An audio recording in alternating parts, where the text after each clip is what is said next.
Salam pendidikan. Kembali kita membicarakan sosiologi kelas 11 SMA di dalam sub pokok bahasan pemulihan.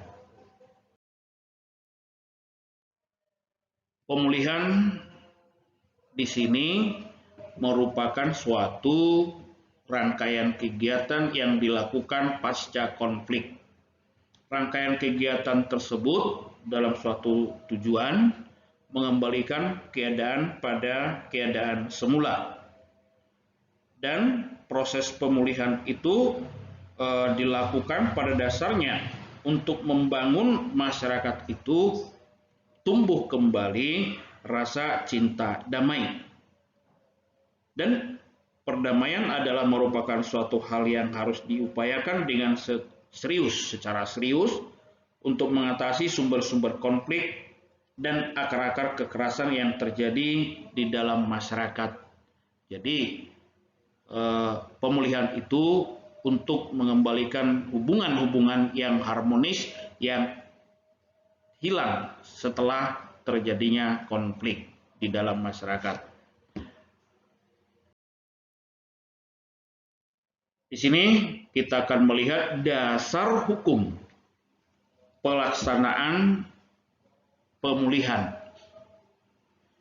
Dasar hukum pelaksanaan pemulihan dalam masyarakat Indonesia adalah Undang-Undang Nomor 7 Tahun 2012, bab yang kelima, pasal 36 ayat 1 dan 2. Ayat 1 menyatakan, pemerintah dan pemerintah daerah berkewajiban melakukan upaya pemulihan pasca konflik secara terencana, terpadu, berkelanjutan, dan terukur. Ayat 2 disebutkan upaya pemulihan pasca konflik sebagaimana dimaksud di dalam ayat 1 melalui rekonsiliasi, rehabilitasi, dan rekonstruksi.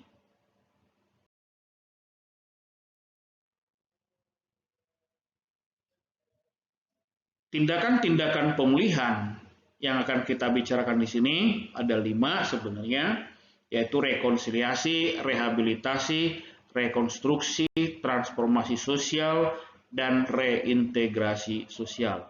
Kita akan bicarakan satu persatu. Pertama, rekonsiliasi.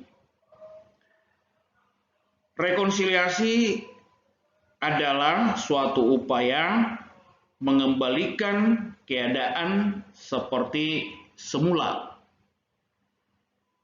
Di dalam pasal 37 tersebut dinyatakan bahwa pemerintah dan pemerintah daerah melakukan rekonsiliasi antara pihak yang bertikai dengan cara perundingan damai untuk menyelesaikan konflik, pemberian restitusi atau ganti rugi terhadap kerugian-kerugian yang ada di dalam masyarakat, dan juga dengan cara pemaafan, saling memaafkan.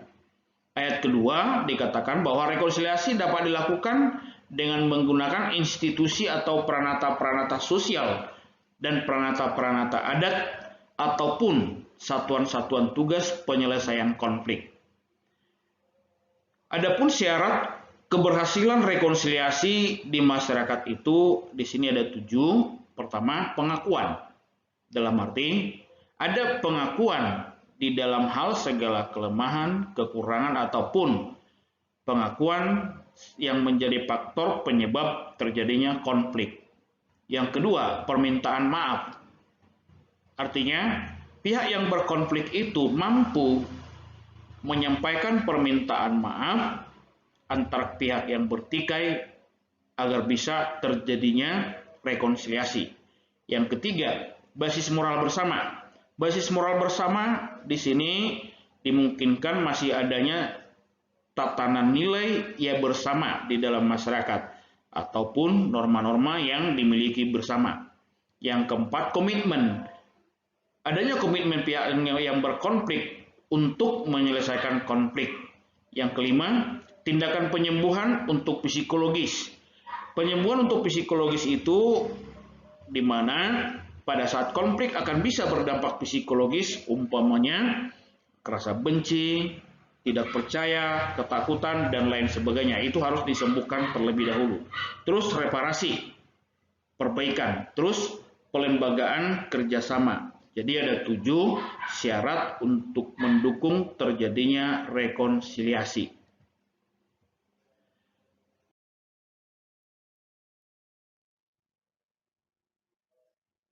Selanjutnya kita akan melihat prinsip rekonsiliasi.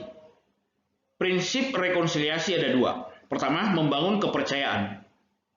Maksudnya di sini bahwa kepercayaan atau trust antara pihak yang berkonflik dengan masyarakat, di mana kepercayaan atau saling percaya ini merupakan model penting untuk terwujudnya perdamaian di dalam waktu yang lama.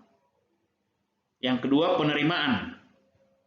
Penerimaan maksudnya di sini bahwa pihak yang berkonflik dapat memberikan pandangan terbuka pada kelompok atau masyarakat, di mana proses penerimaan akan membantu masyarakat untuk menyelesaikan konflik. Jadi saling menerima di mana kekurangan-kekurangan dan kelebihan masing-masing pihak yang berkonflik.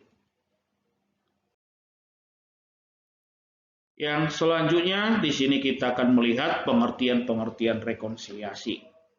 Dalam Kamus Besar Bahasa Indonesia, rekonsiliasi itu diartikan adalah merupakan suatu perbuatan untuk memulihkan hubungan persahabatan pada keadaan semula atau perbuatan menyelesaikan perbedaan. Jadi di dalam KBBI bahwa rekonsiliasi itu adalah upaya memulihkan hubungan-hubungan persahabatan.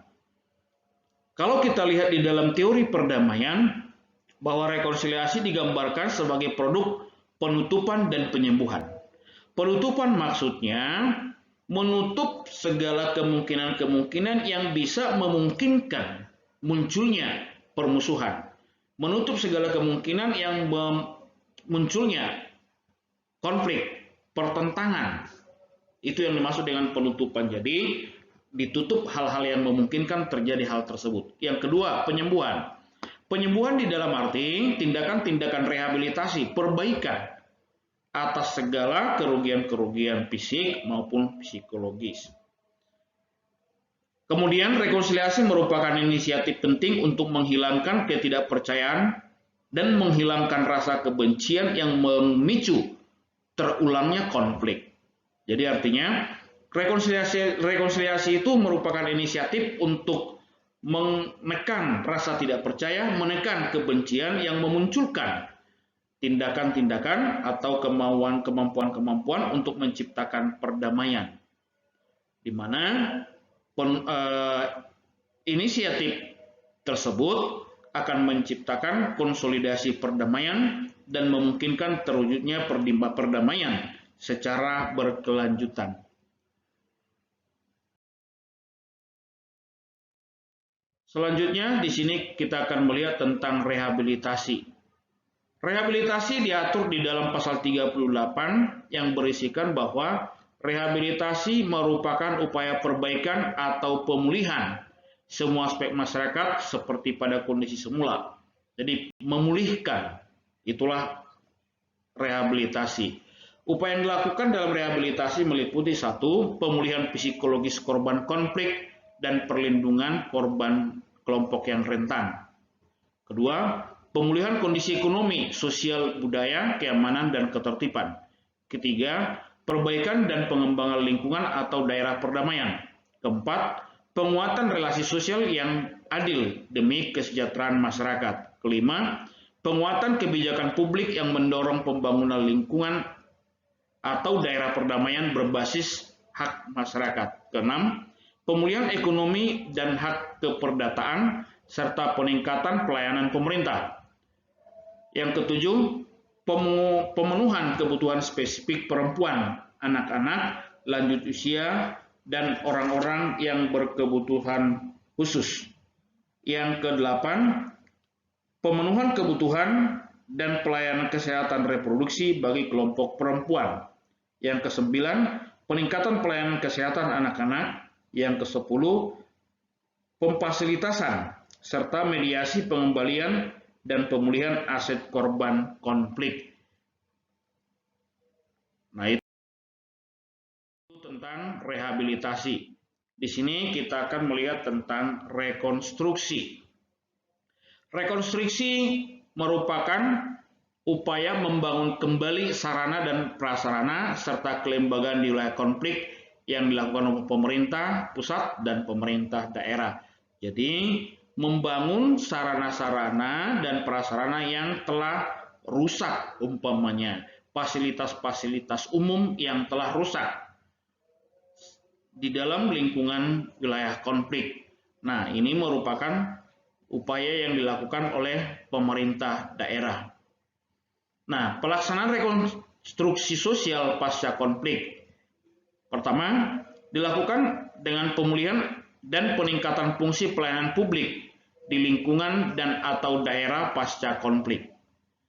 Yang kedua, pemulihan dan penyelesaian akses pendidikan, kesehatan, dan mata pencaharian. Yang ketiga, perbaikan sarana dan prasarana umum daerah konflik. Yang keempat, perbaikan berbagai struktur dan kerangka kerja yang menyebabkan ketidaksetaraan dan ketidakadilan, termasuk kesenjangan ekonomi. Yang kelima, perbaikan dan penyediaan fasilitas pelayanan pemenuhan kebutuhan dasar secara spesifik, kebutuhan perempuan, anak-anak, lanjut usia, dan kelompok yang berkebutuhan khusus. Yang keenam, perbaikan dan pemulihan tempat ibadah. Nah, itu tentang rekonstruksi. Nah, sekarang kita akan melihat tentang transformasi sosial.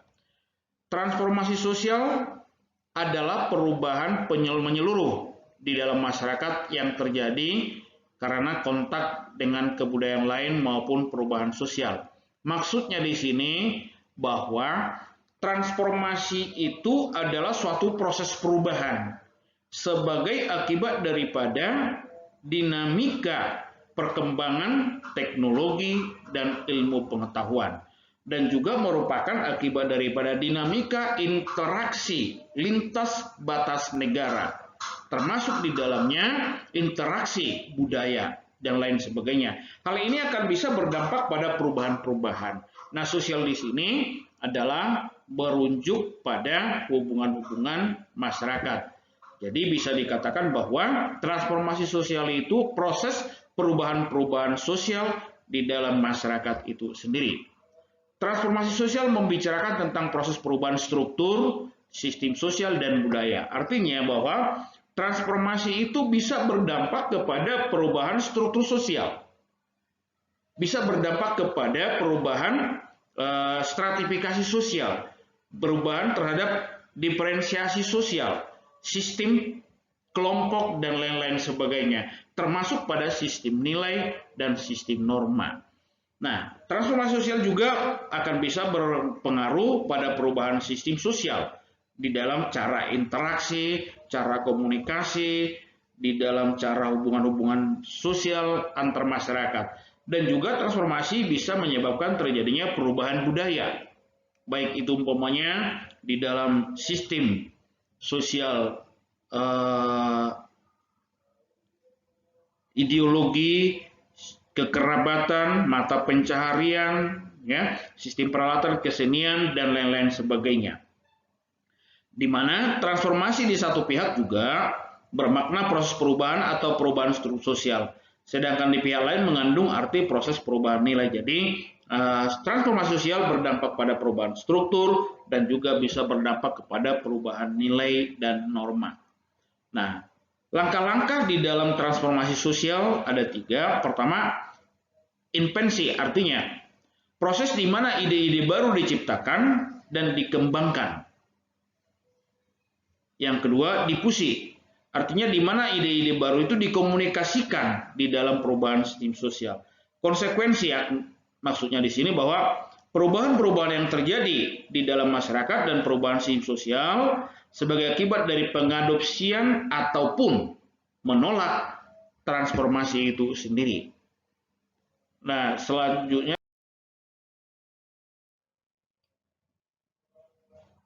di sini kita akan melihat faktor penghambat perubahan sosial. Di dalam masyarakat, faktor penghambat perubahan sosial atau faktor penghambat transformasi sosial di sini ada 3. Pertama, hubungan yang renggang di dalam masyarakat dan kehidupan masyarakat itu sendiri. Yang kedua, perkembangan ilmu pengetahuan dan teknologi yang terhambat. Yang ketiga, sikap masyarakat yang masih tradisional. Nah, di sini kita lihatkan ciri-ciri transformasi. Yang pertama, setiap masyarakat tidak akan berhenti berkembang karena mereka mengalami perubahan baik lambat maupun cepat. Maksudnya bahwa tidak ada masyarakat yang tidak berubah. Karena apa? Karena secara kodrat manusia di dalam masyarakat itu memiliki sifat-sifat yang dinamis, sifat berubah dan berkembang. Masyarakat juga memiliki atau manusia juga memiliki sifat inovatif, kritis, kreatif. Ini menjadi ciri-ciri terjadinya suatu transformasi. Yang kedua, perubahan yang terjadi pada lembaga kemasyarakatan tertentu akan diikuti dengan perubahan lembaga-lembaga sosial lainnya. Artinya bahwa perubahan sosial di dalam transformasi saling terikat di dalam berbagai aspek masyarakat ataupun terikat terhadap setiap kelompok-kelompok masyarakat. Satu perubahan berdampak kepada perubahan-perubahan yang lain. Contohnya, perubahan di dalam pemerintahan akan bisa berdampak kepada perubahan sistem politiknya, perubahan pada sistem ekonomi, perubahan kepada sistem pendidikan, budaya, dan lain sebagainya. Jadi perubahan itu berkelanjutan sifatnya. Yang ketiga, perubahan sosial yang cepat dapat mengakibatkan terjadinya konflik yang bersifat sementara sebagai proses penyesuaian diri. Maksudnya di sini bahwa bentuk perubahan itu ada yang revolusi, cepat, luas. Tetapi bisa terjadi proses perubahan sosial itu, proses transformasi sosial itu tidak diimbangi dengan kemampuan sumber daya manusia, tidak diimbangi dengan kemampuan pemahaman masyarakat, tidak diimbangi dengan kemampuan menerima. Maka di sini bisa terjadi jarak yang bisa memicu terjadinya konflik.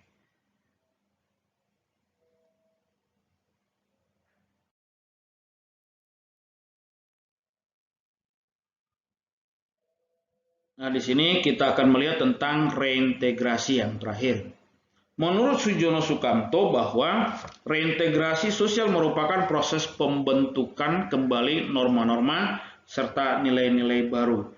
Tujuannya adalah untuk menyesuaikan diri dengan lembaga-lembaga kemasyarakatan yang telah mengalami suatu proses perubahan. Nah, di dalam reintegrasi ini, masyarakat akan berusaha kembali kepada tahap integrasi. Itu maksudnya reintegrasi. Masyarakat akan kembali kepada tahap integrasi, di mana lembaga politik, ekonomi, pemerintah, agama, dan lembaga-lembaga sosial yang lain itu berada di dalam keadaan yang selaras. Itu tujuan reintegrasi. Berada di dalam keadaan yang serasi, berada di dalam keadaan yang seimbang. Nah, itulah tujuan daripada reintegrasi. Sekian, terima kasih.